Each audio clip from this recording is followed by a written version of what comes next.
In today's video, I'm going to show you how to do framing in a dollhouse with found materials around my home. Door frame, window framing, crown molding, simple and complex to more decorative crown molding.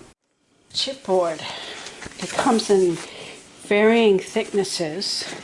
If you buy any kind of paper, drawing paper, watercolor paper, the back of the book is going to have a piece of chipboard, which is a pretty sturdy material. You can even glue them together to make it even stronger. These are excellent building materials, and usually they're free. You can find them in all kinds of packaging of paper goods, scrapbook pages. If you buy paper for card making, you might get some in it. You can use the chipboard. They can cut it into strips and you can paint them. I'm using a primer house paint, and I got to use it up because the can is starting to rust, and the rust is going to get into the paint, so it needs to get used up. I'm going to make sure to paint the edges. The paint will absorb into it. After it dries, I'll have to give it a second coat. I know I'm going to have to cut some of these, but I'll just go ahead and paint it. I can always touch up the ends after I cut it. I use paper bags as a painting place so that I don't get paint on my table surface. I need to go wash my brush. So, chipboard is pretty much free. You can find it everywhere as long as you save it. Just check your packing materials and start saving this stuff, because this is valuable building construction material that can be useful. You can see the finished edge. I still need to put an edge there. I haven't done this side yet because I just painted the strip and I need to cut it. I'm actually going to show you how I do that.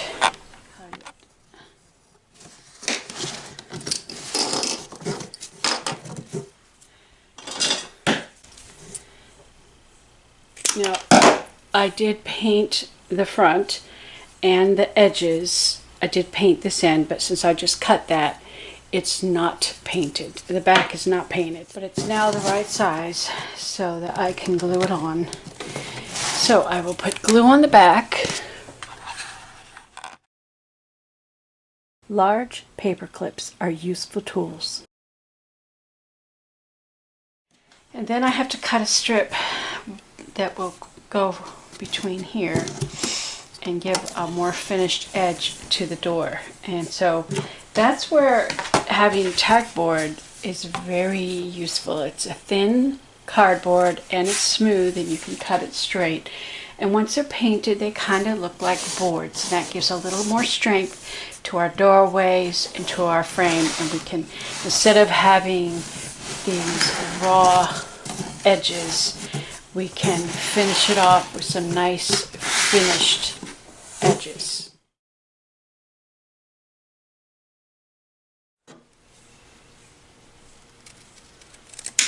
This is my sample piece to see how wide I think that will work.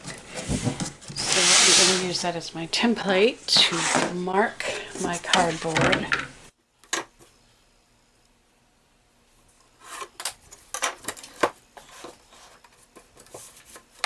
I am using a guillotine cutter for the chipboard. I always check my fit before I apply any glue because minor adjustments may need to be made. Now we are ready to glue. But first, I want to make sure that our edges are smooth, so I'm going to take my blade and just sort of scrape to make sure that if we have any like leftover wallpapers or cardboard that's sticking out, just so it's nice and flat.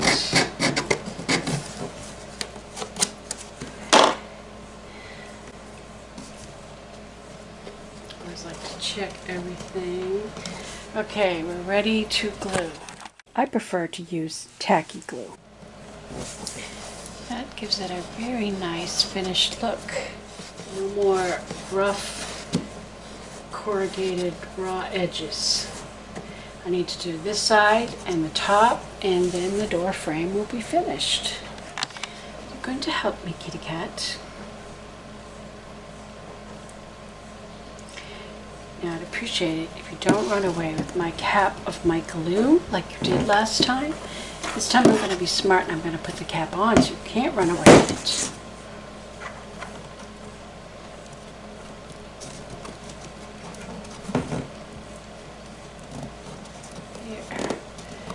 Now we have a finished door frame all the way around. This side, and the inside. And it also strengthens this wall by having that. I think if I put baseboard down, it will also, because I could do that. I could put baseboard all the way around if I, not just for style.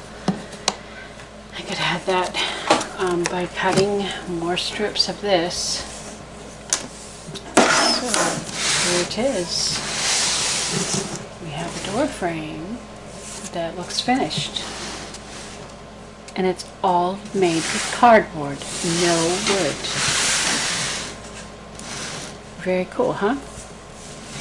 I need to do that to the door frame upstairs, and I need to also go around all the windows. Looking at it, I decided, you know what? We need to have a threshold. So I cut my leftover piece. I cut a little threshold to put there. Might as well do that. And that way we have a nice clean look in our doorway. I did give it a touch-up paint job because I was handling it, and it left some marks on it.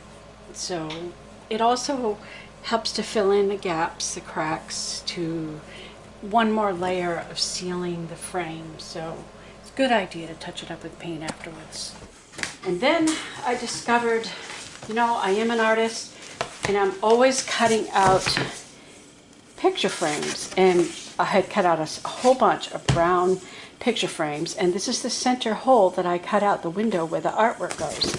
One side is white and the other is color. I was thinking, I wish I'd thought of this sooner, but these come in colors, and I have a whole bunch of it because I save everything. These would make excellent walls. I wound up using some that were white to put on my ceilings. I cut them to size and put them in on the ceiling, and that worked really great. You can also cut these up. The strips can also be used to make window framing, door frame, crown molding, baseboard trim.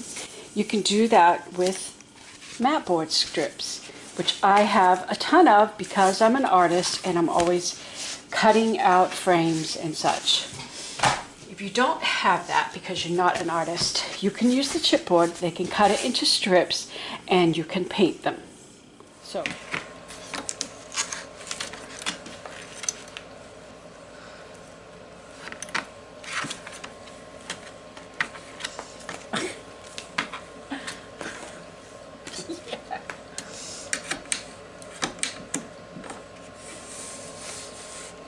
ouch.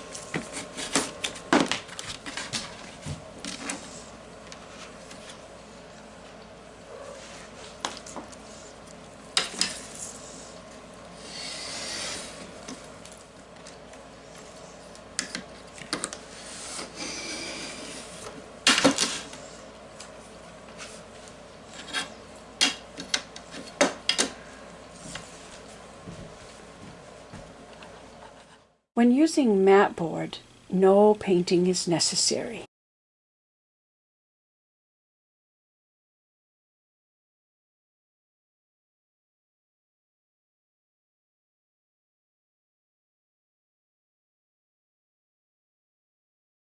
Now I will show you how I frame the windows to give them a more finished look.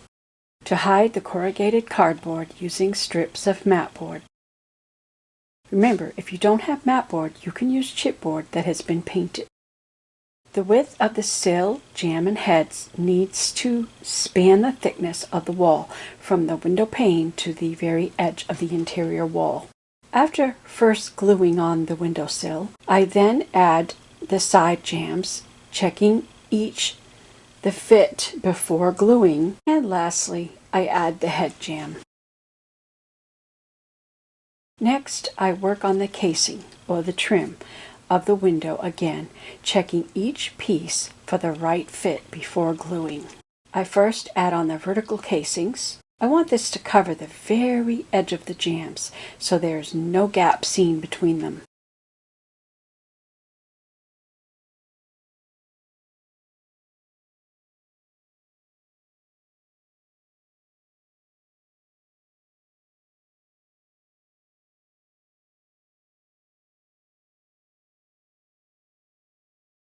In this bedroom, I actually made the windowsills just a little wider so that it extends outside the rest of the casing to make a shelf to put things on, such as a candle. So I had to notch the lower inside edge of the vertical trims to fit around the sill shelf.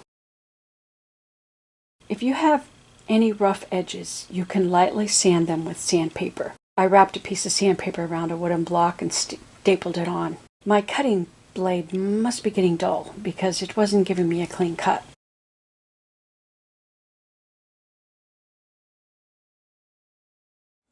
Things I've learned while making this house. When I did the framing inside of the windows, do you see this dark line right here? You can still see the cardboard. So what I've learned is that when I do the outside frame, it is better to bring these in and bring these in just a little bit, bring it up. And then when I put on the shelf here, it will hide that dark line. So yeah, this house is not perfect. It's got issues. I'm glad I did it because it's a learning process. And the next house, I will perfect it. I'm learning from the experience. Now with this window back here, I haven't glued it in yet, but you can see that when I put that shelf on, it lines up perfectly with this frame. The pieces are not glued in yet, but I did get this one correct, and so you can see that the shelf lines up perfectly with this, and even that lines up perfect because I brought these in just a little bit, overlapping the edge, knowing that I'm going to put a frame on the inside that is going to thicken it. So I'm getting better at this. When I started this house, it was without a real plan and begun hastily, so it wasn't really thought out thoroughly. It was meant to be entertainment for some children. I was watching that day. In the next house, I will standardize all my windows so they're all the same size and at the appropriate heights.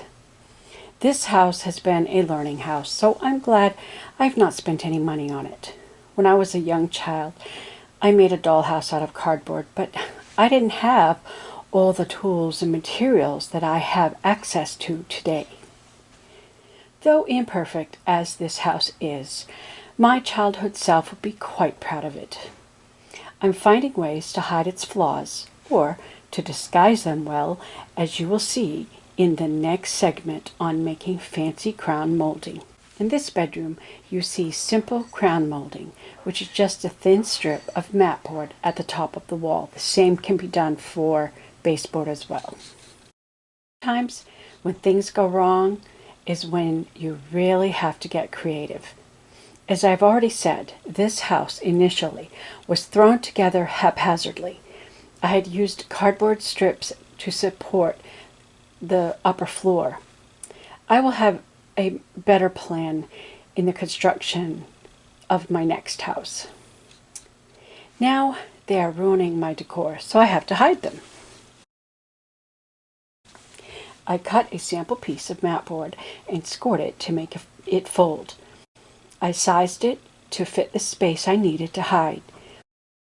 Using the width of my sample, I cut 3 long strips for the 3 walls of the living room. This living room has elegant wallpaper and very nice colors, so a fancy crown molding is appropriate. After marking the scoring line, I gently cut into the mat board, but not all the way through, just enough so that I can fold the little edge. 2 of the living room walls had the cardboard strips to hide. One did not, so I needed to add thickness to the inside of the crown molding for that one wall. Here is a profile of that crown molding. I just layered strips on the back side to make it thicker. It could be left plain, or you could add extra trim to dress it up, as I did for the living room. The back of the room has an opening, which is where the stairs will go up into. I needed to cut a section out of the molding to fit around that opening. Later I added an extra strip to continue the tiny little strip at the very top of the molding so that it looks like one continuous going around the room. Being a card maker, I have a collection of die cuts, so I looked through my dies to find a design that would fit my molding. I could have left it plain, as I did with the kitchen, but no, the wallpaper design and the colors suggest this molding needs to be a step up. It needs some elegance. So this trim will add that little bit of elegance needed. I want the design to wrap around the room, so I let the decorative trim overlap at the corners.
Then I felt it needed an extra strip under the large crown molding to give it the finishing touch. I do need to go in and do some touch-up painting to give a cleaner look. The center opening needed a flat trim to tie it all together. Now that this room is complete, I can begin constructing the stairs, and that will be in an upcoming video, how I do that.